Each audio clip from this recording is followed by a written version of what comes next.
có biết cái chuyện nực cười nhất em đang trải qua là gì không? Là em biết anh không yêu em, nhưng anh cũng không buông tay em ra. Anh không trân trọng em, nhưng anh cũng không muốn đánh mất em. Anh bảo anh thương em, nhưng anh lại toàn mang đến những đau khổ cho em. Anh xem có nực cười không anh?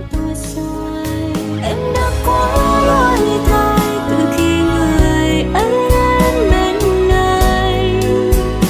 Là lời em trở nên sâu xa chụp những lời mật hoa đổ đang khi lên vội vàng.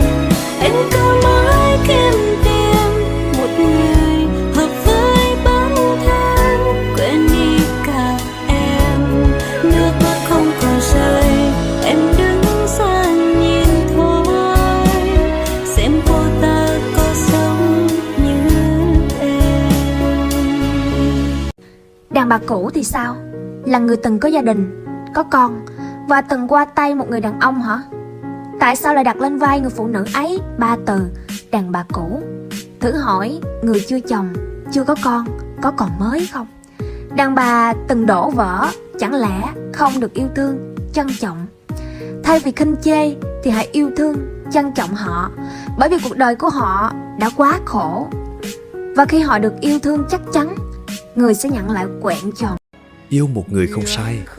Cái sai là đã trao cho ai đó quá nhiều tình cảm, để cho họ nghĩ rằng dù có đối